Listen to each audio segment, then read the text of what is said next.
जय हिंद दोस्तों। आज की हमारी एक लगातार 14वीं कक्षा है और पिछली 13 कक्षाओं में हम लोगों ने 486 प्रश्नों पर विस्तृत चर्चा की है।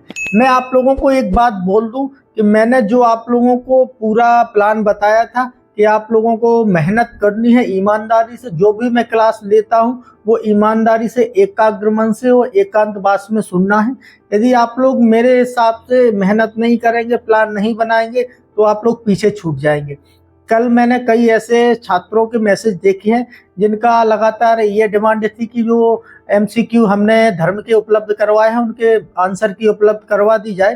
पहली बात आप लोग ये बताओ कि हम लोग 20 दिन से लगातार क्लास चला रहे हैं और 20 दिन में हम लोग 5 से 7 मिनट की क्लास लेते थे धर्म की। यदि उसमें भी आप लोगों ने पढ़ के और एमसीक्यू की प्रैक्टिस नहीं कर सकते तो फिर बड़े दुख की बात है। और इस बात से मैं बड़ा दुखी हूँ कल से कि आप लोगों से मैंने बोला था कि जो भी हमारी गुरु दक्षिणा या फीस है वो केवल आपकी मेहनत है।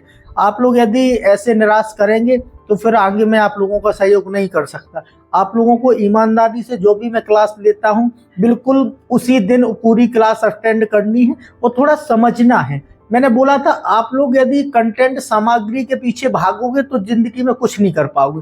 आप लोगों को ज्ञान के पीछे भागना है। कोई भी यदि क्लास में लेता हूं तो आप लोगों को उससे सीखना ये है कि आखिर मैं सिखाना क्या चाह रहा हूँ। देखो ये मेरा व्यक्तिगत अनुभव, मैं आप लोगों को समय अनुसार सारी चीजें उपलब्ध करवाऊंगा, जीके की, साइको की और करंट की। मैं बोला था कि आज मैं करंट तो शाम तक आप लोगों को करंट अफेयर की पूरी पीडीएफ उपलब्ध करवा दूंगा।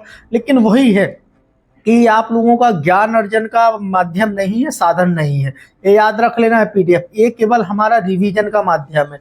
तो आप लोग रिवीजन के ही हिसाब से पीडीएफ डाउनलोड करना, ना कि कुछ सीखने के हिसाब से। अब हम लोग प्रश्न की शुरुआत करते हैं। जिसको मेरी बात बुरी लगी हो वो थोड़ा कुछ बोल भी सकता है इसमें, लेकिन मैंने बोला था कि मैं जो भी बोलूँगा आप लोगों के हित में बोलूँगा। यदि आप लोग मुझे कुछ आप लोगों से आशा होती है तो उसके आप भ्रम में नहीं रहना कि मैं आप लोगों से आगे चल रहा हूँ। मेरा और भी कुछ माध्यम है, केवल सिर्फ इतना ही है कि इसमें मैंने सोचा कि आप लोगों का करंट में, जीके में ऐसा कोई मार्गदर्शन वाला है नहीं है तो आप लोगों की मदद की जाए। मेरा उद्देश्य केवल सिर्फ इतना है, ठीक है।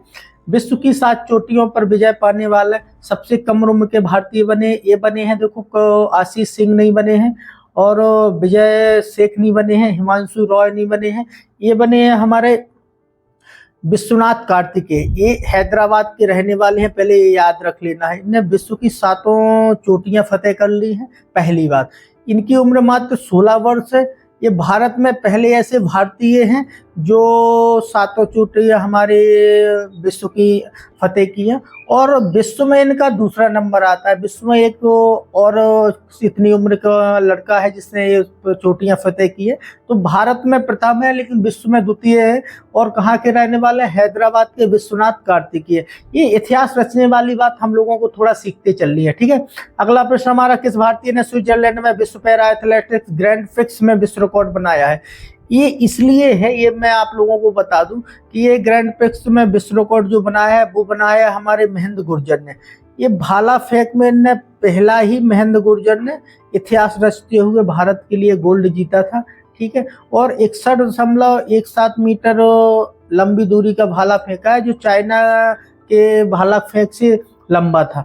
उनका 59 मीटर कुछ था और भारत के जो महेंद्र गुर्जर जी का है वो 61.17 मीटर था। तो इसमें प्रश्न को फिर से देख लेना है। स्विट्जरलैंड में विश्व पैरा एथलेटिक्स ग्रैंड फिक्स में विश्व रिकॉर्ड बनाया है, तो ठीक है, महेंद्र गुर्जर जी ने। जितने भी आप लोगों के यदि ये सवाल कंफ्यूज करते हो, जो भी खेल के खिलाड़ियों के और पदक जीतने के, मुझे लगता है ये आप लोग वो एक अलग से 2-3 पेज का बनाना, वो खेल से संबंधित खिलाड़ियों का और पदक से, तो वहां लिख लेना है। फिर बाद में आप लोग एक बार रिवीजन मारेंगे वो देख के, तो फिर सब लोग क्लियर हो जाएगा कि महेंद्र आनंद किससे संबंधित है, महेंद्र गुर्जर किससे, सुखविंदर सिंह किससे है, ये सारा कुछ हो जाएगा, ठीक। सौर ऊर्जा अपनी ऊर्जा मांग पूरी करने वाला देश का प्रथम जिला, ये बना हमारा दादर एवं नगर हवेली, दमन एवं दीव जिला बना है केंद्र शासित प्रदेश का। ये पूर्णतः, ठीक है, सौर ऊर्जा से पूरे जिले को बिजली सप्लाई की जा रही है और ये हमारा सौर ऊर्जा के क्षेत्र में बढ़ता हुआ बड़ा महत्वपूर्ण कदम है। इसमें हम लोगों ने वैश्विक जो भी निगाह है अपनी तरफ खींची है कि देखो हम लोग जो ठान लेते हैं, जो हमारा निर्णय होता है, उसको हम ज़्यादा जल्दी सीमित समय में या जल्दी से जल्दी प्राप्त करने की कोशिश करते हैं। ठीक है। अगला प्रश्न हमारा, स्वतंत्र वीर गौरव दिवस कब मनाया गया? ये मना गया, ये थोड़ा आप लोगों को वर्तमान में मैं बता दूं कि काफ़ी विवादित रहा है। जो हमारा अभी वर्तमान सरकार है और विपक्ष द्वारा इस मुद्दे पर विवाद रहता है। ये सावरकर साहब की 142वीं जयंती है और इस पर वर्तमान जो हमारी भारत सरकार है उसने 28 मई को स्वतंत्र वीर गौरव दिवस मनाने की घोषणा की है। ये प्रथम मनाया गया है, इसलिए ये महत्वपूर्ण है। ठीक है। तो 28 मई केवल याद रख लेंगे और हमारा स्वतंत्रता सेनानी और कुछ सेना से संबंधित ऐसा संबंध लगता है तो शायद चर्चा हो सकती है। ठीक है। खिलाड़ी हरविंदर सिंह किस खेल से संबंधित? ये तीरंदाजी से संबंधित है। ठीक है।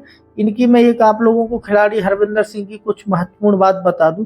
ये हरियाणा के निवासी हैं और विकलांग थे, लेकिन इनको हरविंदर सिंह जी ने अपनी विकलांगता को मात देते हुए हमारे भारत का इतना गौरव बढ़ाया कि कई पदक हासिल किए और उनको पद्म विभूषण, पद्मश्री और अन्य और खेल से संबंधित जितने भी पुरस्कार हैं वो भी प्रदान किए जा चुके हैं। तो हरविंदर सिंह याद रखना किससे संबंधित है? तीरंदाजी से। एशिया एथलेटिक्स चैंपियनशिप में भारत कुलवीर सिंह ने कौन सा पदक जीता है? ये जीता है, ये पहला कुलवीर सिंह ने जापान में जीता था। तो ये इसको याद रख लेना है, ऑप्शन सी है इसका, कुलवीर सिंह। अब उसको हरविंदर सिंह, कुलवीर सिंह, ये आप लोग देख लेना है, लिख लेना है, ज़्यादा कंफ्यूजन होता हो इन सारे पुरस्कारों में। ठीक है। किस भारतीय राज्य में एशियाई वेट लिफ्टिंग है भारोत्तोलन चैंपियनशिप 2026 की मेजबानी की जाएगी? ये आप लोग मेजबानी करेगा अहमदाबाद, गुजरात में होगी इसकी मेजबानी। ठीक है। पहले गांधीनगर प्रस्तावित था जो राजधानी है गुजरात की, लेकिन अब वर्तमान में 2026 में जो अब निर्णय ले लिया गया है कि गुजरात के अहमदाबाद में होगा। ठीक है। इतना याद रख लेना 2026 का। भारत क्रिकेट टीम के टेस्ट कप्तान किसे चुना गया? ये शुभमान गिल को चुना गया है, इसमें कंफ्यूजन नहीं होना है क्योंकि हमारे जो भी टेस्ट है विराट कोहली, रोहित शर्मा, इनके द्वारा संन्यास की घोषणा कर दी गई है। तो अब वो इंग्लैंड के दौरे पर जाना है और एक युवा खिलाड़ी है शुभमान गिल, बहुत अच्छा प्रदर्शन किया है अभी वर्तमान समकालीन समय में, इसलिए थोड़ा ये हमको याद रख ले। मैं एक बात और आप लोगों को बता दूं कि जो भी हमारा पेपर बनेगा वो 20 दिन 25 दिन पहले बनेगा। 20 दिन पहले हम लोग करंट बंद कर देंगे पढ़ना, उसके बाद फिर कोई नहीं बनेगा। ठीक है। तो हम लोग लगभग यदि हमारा 5 जुलाई या 10 जुलाई को होता है तो हम लोग 15 से 20 जून तक करंट कवर करेंगे। किस देश ने विश्व की सबसे हाई रेजुलेशन वाली मौसम पूर्वानुमान प्रणाली BFS लॉन्च की? देखो, ये भारत ने एक पूरे विश्व में ऐतिहासिक उपलब्धि हासिल की है। ये जो हाई रेजुलेशन वाली मौसम पूर्व प्रणाली हमारे यहाँ आप लोग देखते होंगे, सबसे ज़्यादा जो हमारा मौसमी आपदाओं से परेशान रहता है देश, इसलिए हम लोग अब बिल्कुल सटीक पूर्वानुमान लगाएंगे मौसम का और हम लोग जितना भी नुकसान होता है आर्थिक, मानवीय और हमारा जैव विविधता का, तो ये सबको हम लोग सुरक्षा प्रदान करेंगे। इसलिए हमने विश्व ने पहला भारत ने किया ना, अमेरिका, रूस, ब्रिटेन ने किसी ने नहीं किया, ये भारत ने किया है। तो ये ऐतिहासिक उपलब्धि है भारत की हमारी। जर्मनी के सुहल में आयोजित 2025 ISSF जूनियर विश्व कप में कौन सा देश पदक तालिका में शीर्ष पर रहा? ये थोड़ा याद रखना, ये भारत रहा है और सबसे ज़्यादा 11 पदक जीते हैं। दूसरे नंबर पर चीन रहा है जिसने 9 पदक जीते हैं। तो इसका याद बस रख लेना कि जर्मनी के सुहल में आयोजित ISSF जूनियर विश्व कप में कौन सा पदक, तो भारत रहा है। ये सारे ऐतिहासिक हासिल उपलब्धि है भारत की। देश की पहली विस्टाडोम जंगल सफारी ट्रेन किस राज्य में शुरू की गई हो? लेकिन आप इसका जंगल सफारी का ज़्यादा से ज़्यादा अनुभव क्या लगा पाएंगे, पहले मुझे ये बताओ। ये जो जंगल सफारी ट्रेन एक टाइगर रिजर्व से दूसरे वन्यजीव अभ्यारण्य तक जाएगी और ये आप लोगों को ज़्यादा से ज़्यादा लगता होगा कि हम लोग मध्य प्रदेश, कर्नाटक या उत्तराखंड ऐसे राज्यों में, लेकिन ऐसा नहीं है। ये उत्तर प्रदेश में किया गया। जो दुधवा टाइगर रिजर्व है उससे लेकर कतरनिया घाट वन्यजीव अभ्यारण्य तक एक ट्रेन जाएगी। ये बिल्कुल पारदर्शी ट्रेन होगी। ठीक है। उत्तर प्रदेश में केवल एक ही है, वो हम लोग अलग मान सकते हैं, लेकिन जो प्रयास है राज्य सरकार के द्वारा वो बेहतर प्रयास किया जा रहा है इसके संवर्धन के लिए। ठीक है। अगला प्रश्न हम लोग देखेंगे, कौन सा राज्य भारत की जीडीपी में योगदान देने में शीर्ष पर है। अब इसमें आप लोग थोड़ा कंफ्यूजन में होंगे। देखो, चौथे नंबर पे है गुजरात, तीसरे पे है कर्नाटक, दूसरे पर है हमारा तमिलनाडु, पहले पर है हमारा महाराष्ट्र। 42 लाख करोड़ रुपए का जीडीपी में भारत की योगदान करता है महाराष्ट्र। तो आप लोगों को याद रख लेना है, महाराष्ट्र प्रथम पर है। आप लोग ज़्यादातर समझ रहे होंगे कि हमारा उत्तर प्रदेश, देखो कोई भी उत्तर प्रदेश से हो या मध्य प्रदेश से हो, तो याद रखना है शिक्षा के क्षेत्र में और जो भी रोजगार के क्षेत्र में दक्षिण भारत की जितने राज्य अग्रणी हैं उससे कोई नहीं है। और सबसे ज़्यादा आप लोगों को पता होगा कि जो महाराष्ट्र राज्य में सबसे ज़्यादा बंदरगाह हैं वही सब टॉप पर रहते हैं, इसीलिए वो सबसे ज़्यादा इकोनॉमी में हमारा जीडीपी में योगदान करता है। ठीक है, कौन सा राज्य विज्ञान एवं प्रौद्योगिकी नवाचार में शीर्ष पर रहा है। इसमें भी दक्षिण भारत के राज्य, इसमें कर्नाटक रहा होगा। देखो हम लोग आते हैं, कर्नाटक ही है। Option A Haryana, B Maharashtra, C Kerala और डी कर्नाटक। तो कर्नाटक रहा है प्रथम स्थान पर विज्ञान एवं प्रौद्योगिकी नवाचार में।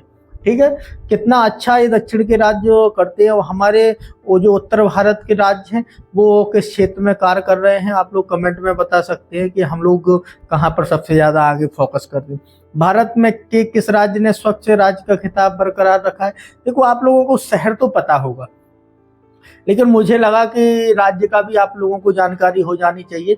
मई का जो अप्रैल की पूरी और मई में सबसे ज़्यादा डाटा आप लोगों तक पहुंचती है, बहुत सारी नए आप लोगों के पास रैंकिंग पहुंचती हैं, तो इसलिए थोड़ी थोड़ी जानकारी। और हमारा अब जुलाई में यदि पेपर होगा तो ऐसे बन सकते हैं प्रश्न।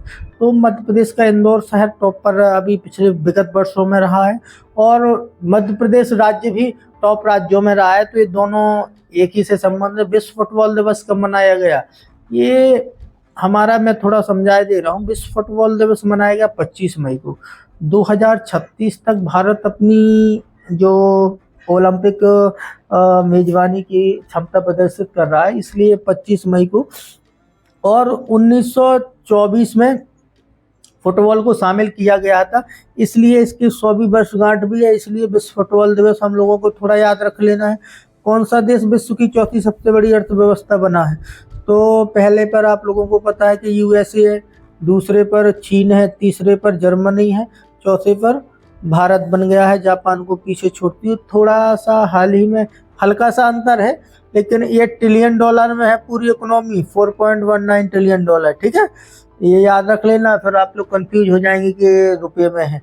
तो इतना रुपये में हो तो वो तो हमारे एक राज्य की जीडीपी है, इतने रुपये में होती। तो अगला प्रश्न हम लोग देखेंगे, किस राज्य ने क्षेत्रीय भाषा में पहली एआई न्यूज एंकर अंकिता को लॉन्च किया है। देखो ये मानव नहीं है, नहीं तो आप लोग ये कहेंगे कि ये मानव लॉन्च कैसे हो जाएगा। ठीक है, एक एआई रोबोट मान लेते हैं, ये असम ने किया है। देखो सबसे ज़्यादा जो टेक्नोलॉजी या विज्ञान अनुसंधान में आगे है वो दक्षिण और मान लेते हैं कि पश्चिम के राज्य, लेकिन यहाँ पर गौर करने वाली ये बात है कि असम ने किया है। तो ये बहुत अच्छा कदम है टेक्नोलॉजी के क्षेत्र में असम सरकार का।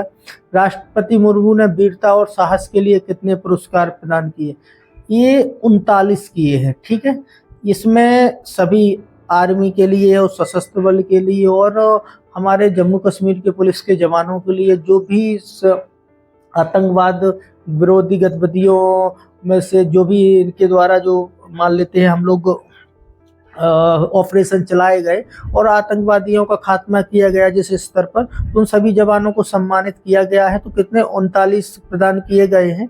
जारी रिपोर्ट के अनुसार 2025 में सबसे अधिक तेल गैस भंडारण, ये वेनेजुएला मैंने बताया था, दक्षिण अमेरिका का एक देश है और वहाँ के सभी जितने भी हमारे पानी ग्लेशियर से भर के वो पिघल चुके हैं, इसलिए चर्चाओं में रहा है क्योंकि ये जलवायु परिवर्तन का बहुत बड़ा कारण है।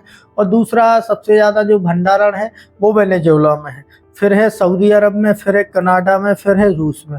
रूस में नेचुरल भंडारण है, लेकिन ये लोग अभी अपने अपने भंडारण रोक के रखे हैं, ये अभी उपयोग में नहीं ला रहे हैं, लेकिन ये लोग अपना निर्यात करते हैं वेनेजुएला, सऊदी अरब। ठीक है, अगला प्रश्न हमारा, विश्व की सबसे बड़ी एयरोस्पेस ग्रेड टाइटेनियम इकाई का उद्घाटन, ये हमारे योगी साहब का और राजनाथ सिंह जी ने उद्घाटन किया है लखनऊ में।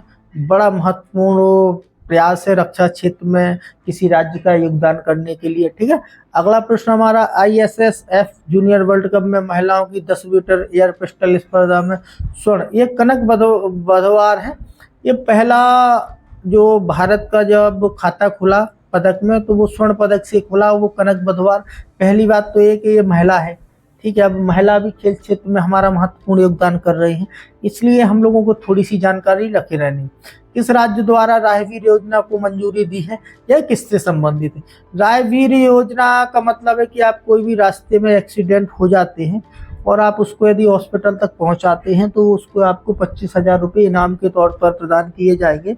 और ये हमारी प्रधानमंत्री भारत के PM मोदी द्वारा एक पहल थी, लेकिन इस योजना को अब मध्य प्रदेश सरकार ने भी मंजूरी दी है। आप लोगों देखते होंगे काफ़ी समय से लोग कितने स्वार्थी और व्यक्तिवादी हो गए हैं। मैंने कई जगह ऐसे देखा है कि कहीं एक्सीडेंट हो जाता है तो वहाँ लोग तमाशबीन बने रहते, फोटो वीडियो लेते हैं, और या कुछ लोग ऐसे होते हैं इतने संवेदनहीन होते हैं कि देखते हुए निकल जाते हैं कि हमको क्या लेना देना है।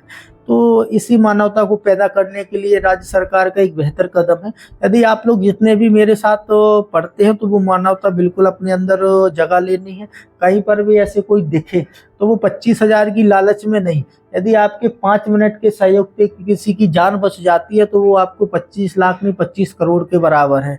तो आपको बिल्कुल ऐसी आपके गुण, आपको व्यवहार ऐसा बनाना है कि लगे कि हाँ आप बिल्कुल मानवता के रास्ते पर चल रहे हैं। ठीक है, तो MP सरकार कैबिनेट ने मंजूरी दी है।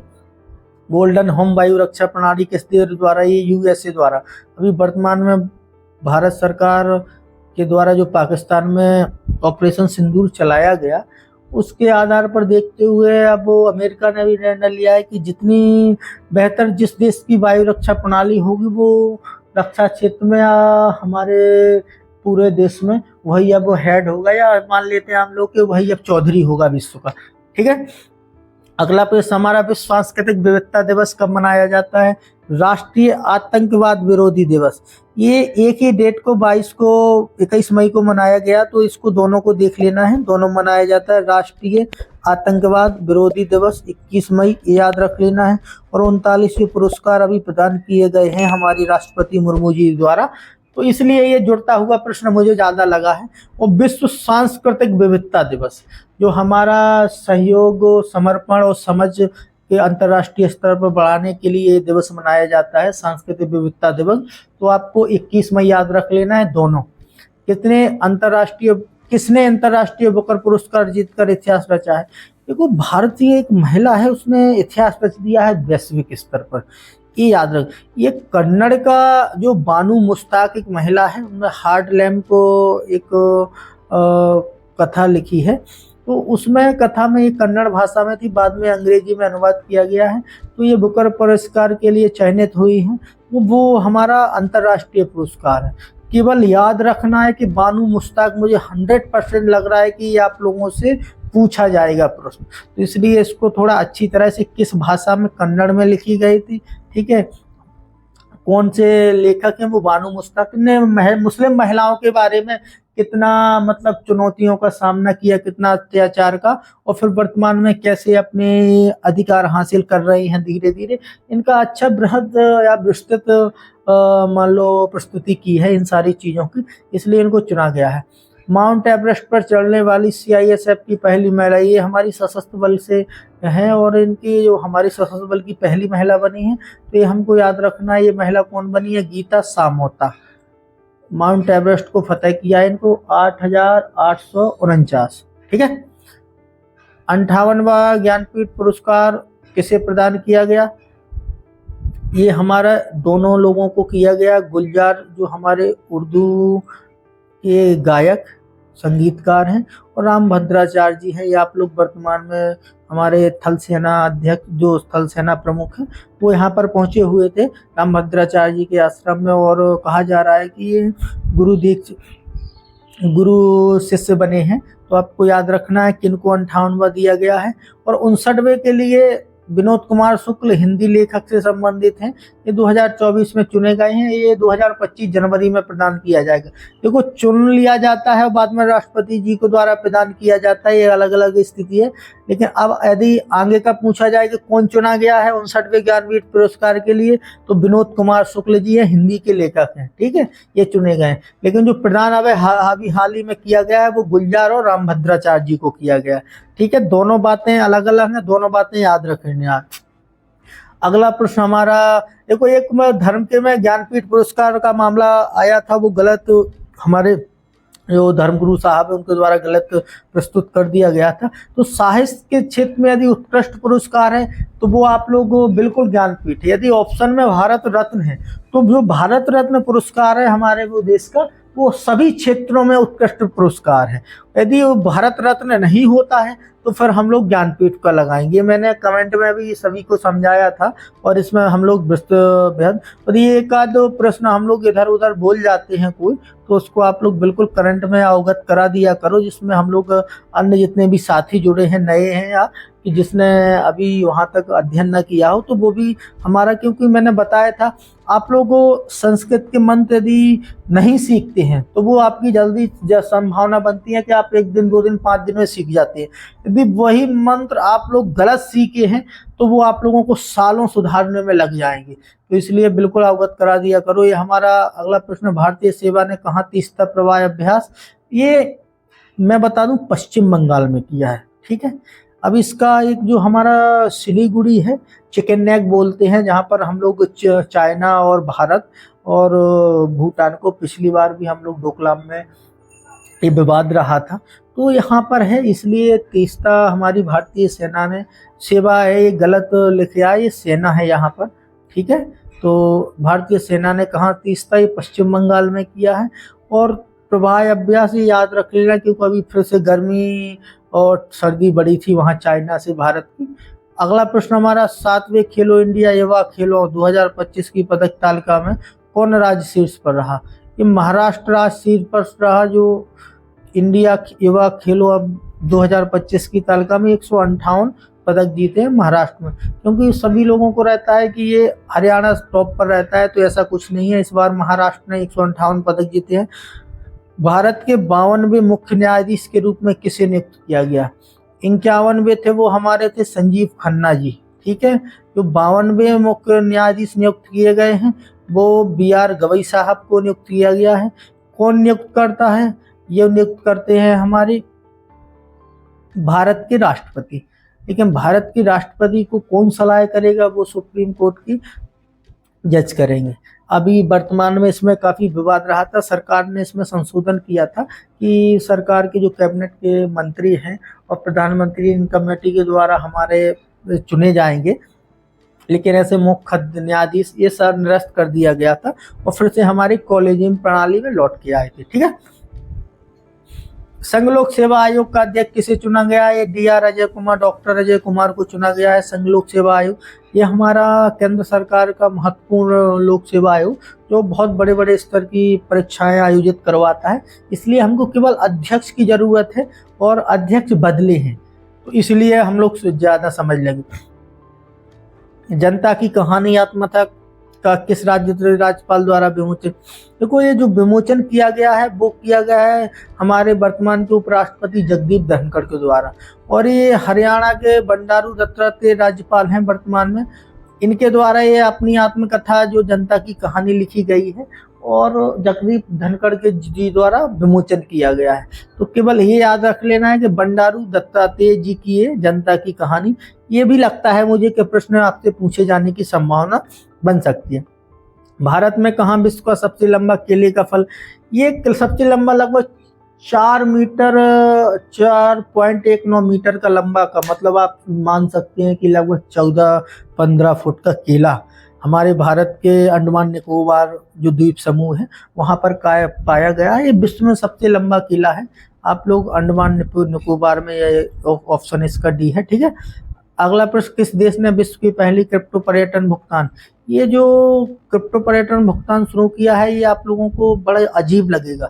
हमें जो पड़ोसी देश है छोटा सा भूटान, उसकी जो थिम्पू राजधानी है ये भूटान सरकार ने फैसला किया है कि हमारे यहाँ क्रिप्टो पर्यटन भुगतान प्रणाली शुरू हो चुकी है। अब हम लोग क्रिप्टो करेंसी भी लेंगे, ठीक है। तो ये केवल याद रख लेना है।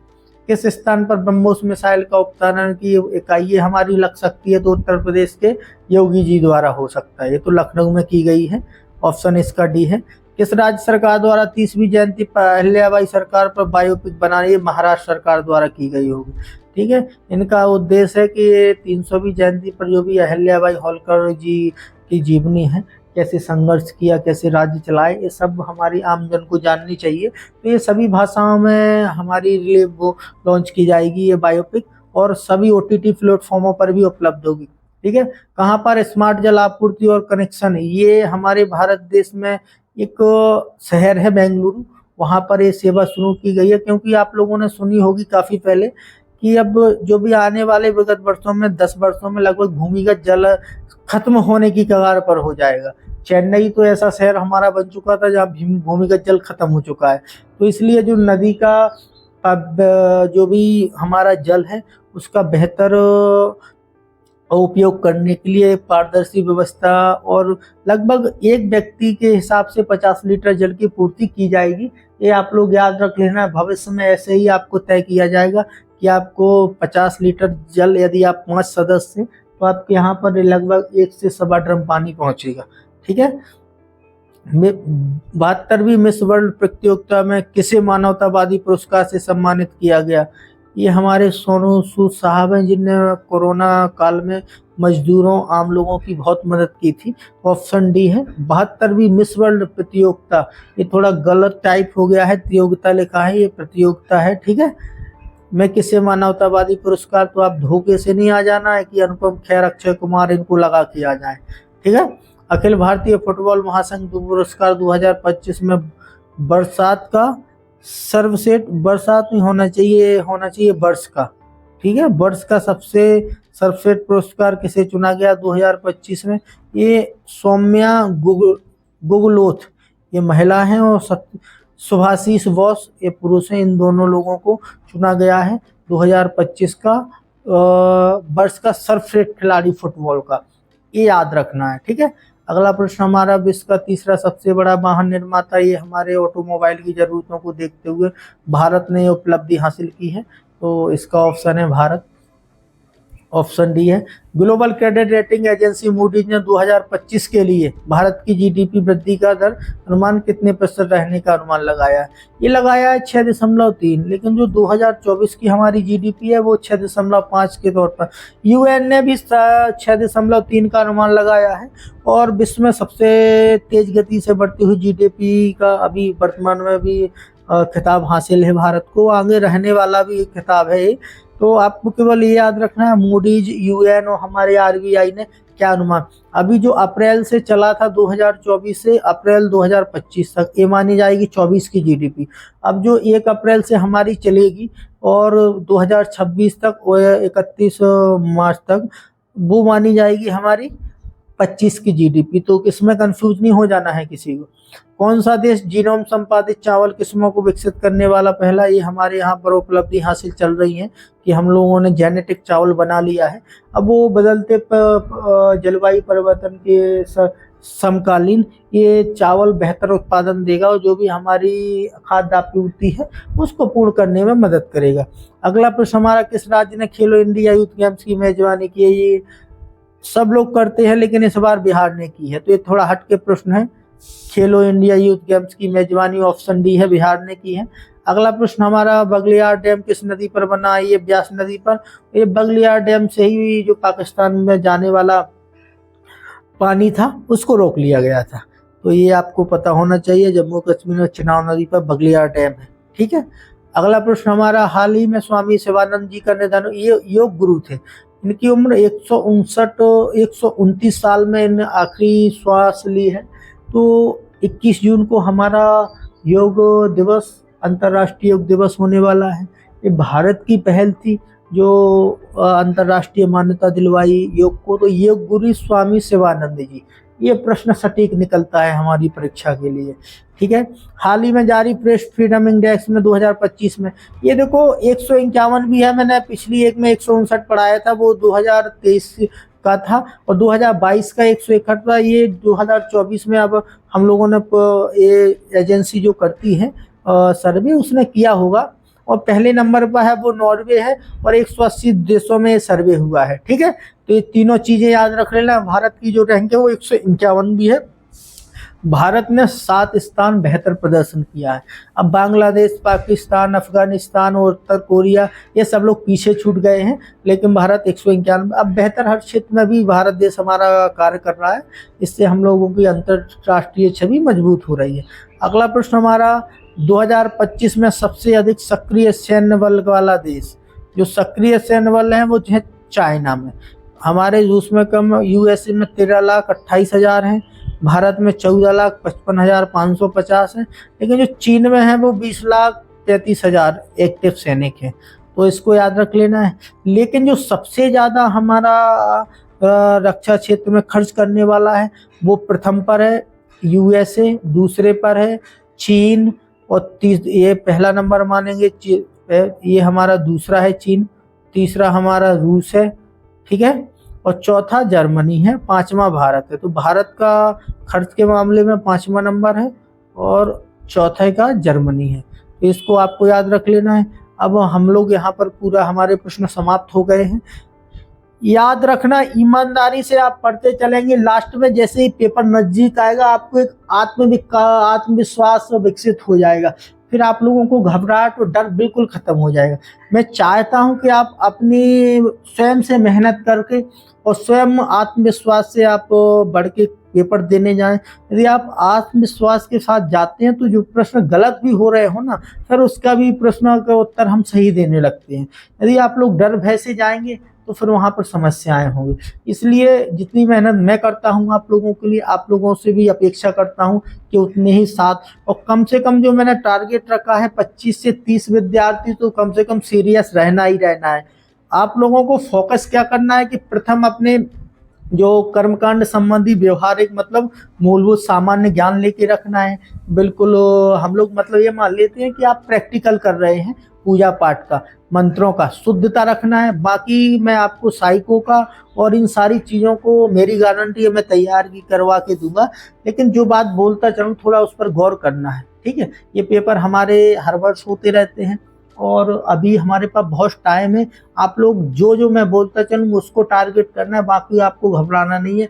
जीके में जो मैं प्रश्न बताऊंगा लगभग मान लेते हैं 45 से 46 प्रश्न जो जीके के आएंगे, वो लगभग 50 मान लेते हैं 40 से 42 आएंगे और 8 से 10 करंट के आएंगे, तो वो 35 प्रश्न आपके जीके से मेरी क्लासों से आएंगे। तो जो भी मैंने अभी संविधान की क्लास ग्रुप में डाली थी वो आपको तो समझ लेनी है, क्योंकि आज ये हमारी शाम को आएगी, कल सुबह से संविधान शुरू हो जाएगा। तो 2 क्लास में संविधान में खत्म, तो हम लोग 4-5 में संविधान पूरा हो जाएगा। अब कोई भी कहाँ से भी वो प्रश्न निकाल दे हमारे से बाहर जाएगा नहीं, लेकिन आपको पढ़ना है ईमानदारी से।